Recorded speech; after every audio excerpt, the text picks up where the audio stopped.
इसमें तो बेगुनाह गांव वाले भी मारे जाएंगे। मर जाने दो सालों को। मेरी जिंदगी का मकसद ये 2 सितारे लगाकर घूमना नहीं है। मुझे कुछ बनना है, मंजिल तक पहुंचना है, और अगर उसके लिए मुझे बेगुनाह की लाशों पर से गुजरना पड़े तो मैं गुजरूंगा। आग लगा दो गांव में, और जो भी बीच में आए ढूंढ डालो। आज याद दिला दूंगा मैं जलियांवाला बाग।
ताज़ा सूत्रों के अनुसार आज सुबह 10 बजे फरीदाबाद के न्यू सिटी बैंक को कुछ आतंकवादियों ने लूट लिया है। पुलिस ने शहर में नाकाबंदी कर दी है। हाँ भाई सिंगा बोर्ड पे ध्यान रखो, हीरो बाज कहेगा चीटिंग होगी। पुलिस को पूरा विश्वास है मित्या चाप लाई यार। इसी शहर में कहीं छुपे हुए हैं। चाह तैयार है ले ओ जी खुश कितना ही ले चाय पकड़। बारे में कोई सूचना मिले ओए राजे चाय। इत्तला करे। वीर जी मुझे डर लग रहा है। वीर जी मैं बंटी तो मुझे नहीं सारा दिन रुड़ जाने खेलता रहता है। अक्ल में आती क्या तू? कितनी बार कर बड़ा कर। वीर जी मैं गिर जाऊंगी। नहीं होगा गुड़िया, मैं हूं ना।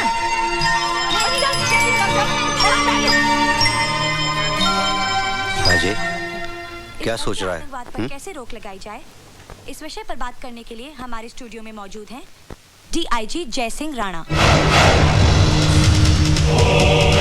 डीआईजी साहब, जनता की शिकायत है कि कुछ मासूम लोगों ने पुलिस के जुल्म से घबराकर हथियार उठा लिए और आतंकवादी बन गए। आपकी क्या राय है? ये सरासर झूठ है, बकवास है। हाँ, मैं पूरे पुलिस फोर्स की जिम्मेदारी नहीं लेता, लेकिन जहां तक मेरा सवाल है, मैंने अपने 23 साल के करियर में आज तक कभी किसी निहत्थे के ऊपर हाथ नहीं उठाया। झूठ बोलता है, झूठ बोलता है, हत्यारा झूठ बोलता है, झूठ बोलता है।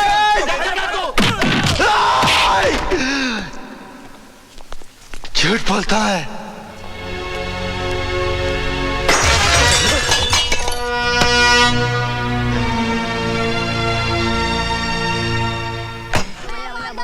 भैया बोल दो, भैया हमारी बोल दो, भैया बोल दो ना, भैया बोल, हमारी बोल दो।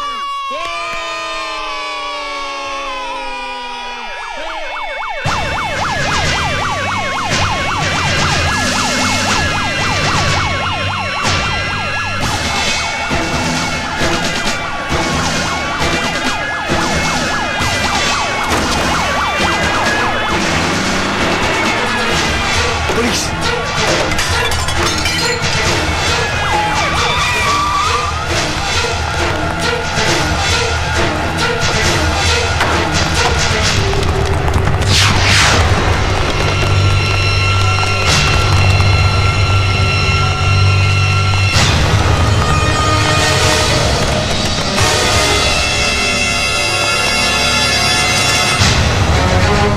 मुझे पता है जिन आतंकवादियों ने कल बैंक लूटा है, वो यहीं छुपे हैं। मैं 2 मिनट की मोहलत देता हूँ।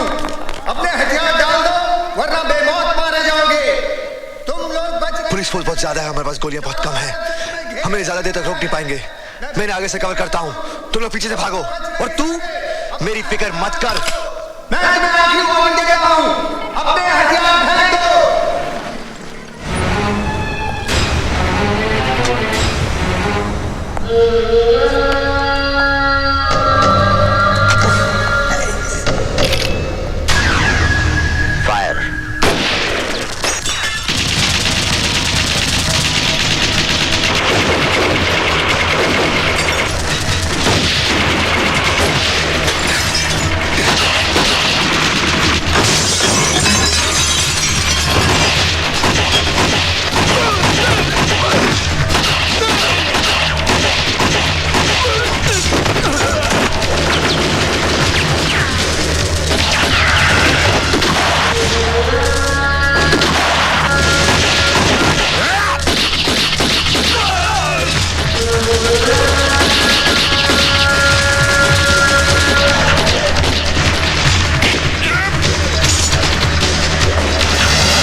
फायर।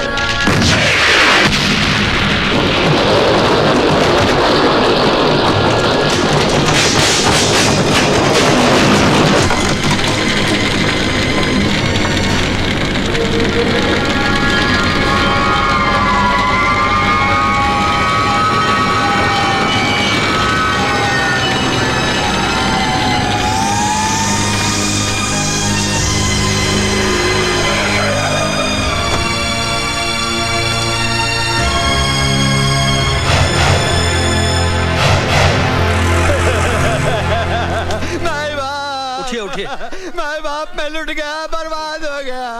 मेरी 4 साल की लड़की आग में जलकर राख हो गई। मैं क्या करूं? कैसे लगी ये आग? ये आग कैसे लगी? अब क्या बताएं हुजूर, 6-7 आतंकवादी इस घर में छुपे थे।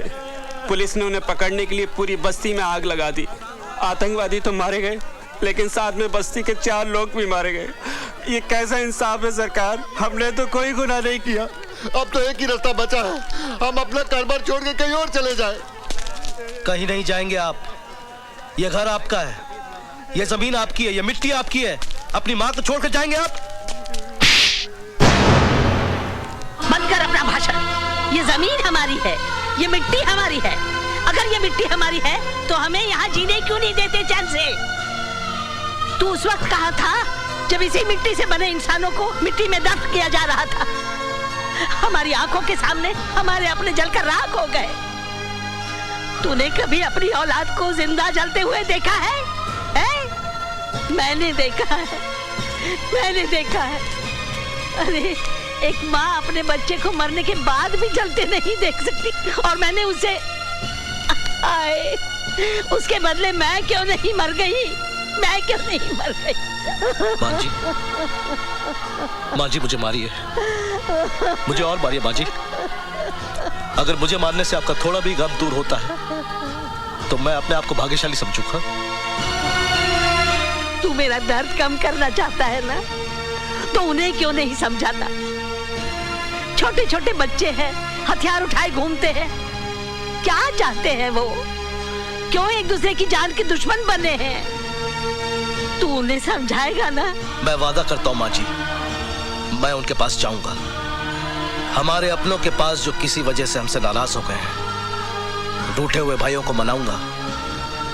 और जब तक वो अपने घर वापस ना लौटे, मैं अपने घर वापस नहीं जाऊंगा।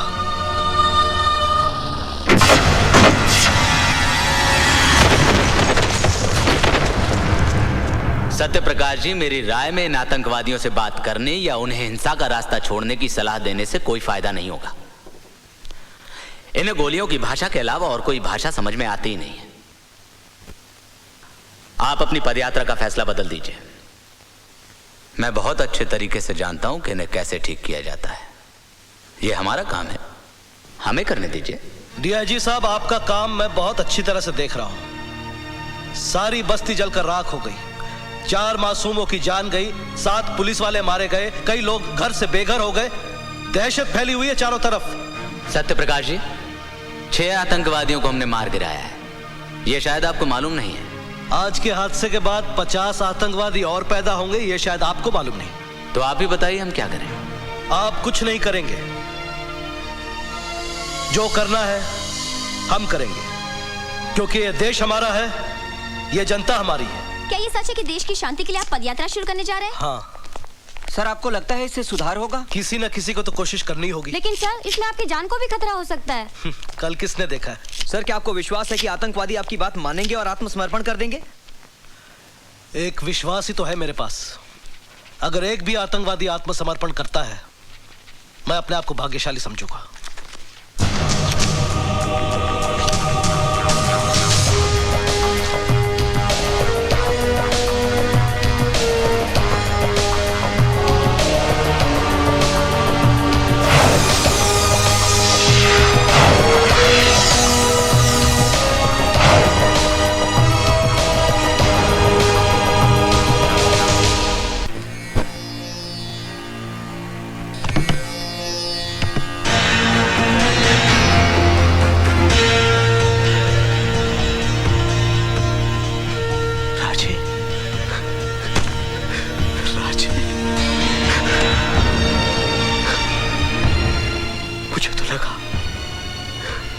तू भी अपने साथियों के साथ मर कब गया? राणा की मौत से पहले मुझे मौत नहीं आ सकती। तू जानता है मंथा, मेरे साथियों को मारने वाला कौन था? वही हत्यारा जय सिंह राणा। अगर मुझे पता होता उस पुलिस पार्टी का लीडर राणा है, तो साले को मैं वही दफन कर देता। वही। सब कुछ खत्म हो गया है राजे। तू राणा के बारे में भूल ही जाए तो अच्छा है। क्या क्या भूल जाऊं? ये भूल जाऊं कि मेरा एक बाप था, जिसे भगवान ने राणा ने मौत का कफन पहनाया? ये भूल जाऊं कि मेरी एक मां थी जिसका दूध आज भी मेरे रगों में खून बनकर दौड़ रहा है? ये भूल जाऊं कि मेरी बहन ने मेरी कलाई पर राखी बांधते वक्त मुझसे कसम ली थी कि मैं उसकी हिफाजत करूंगा? ये भूल जाऊं कि जिस उम्र में इन हाथों में खिलौने होने चाहिए थे, उस कमीने ने ये बंदूक थमा दी? नहीं भूल सकता, कुछ नहीं भूल सकता। तू चाहता कि मैं भूल जाऊं तो थाम ये बंदूक और उतार दे इसका सारा जहर मेरे सीने में, वरना जब तक मेरी सांसें चलेंगी मेरा इंतकाम जिंदा रहेगा। चला गोली, चला गोली। राजे, तू तो राणा की मौत का दीवाना हो गया है। दीवानों के आगे तो भगवान की भी नहीं चलती। मैं क्या चीज हूं? डीआईजी राणा इस वक्त सत्य प्रकाश जी की सिक्योरिटी का इंचार्ज है, इसलिए उसके साथ काफी सारी पुलिस फोर्स होगी और आसपास बहुत सारे मासूम लोग भी। लेकिन जैसे ही पदयात्रा सुंदर नगर पहुंचेगी, पुलिस और राणा दोनों रिलैक्स हो जाएंगे और तेरा काम भी आसान।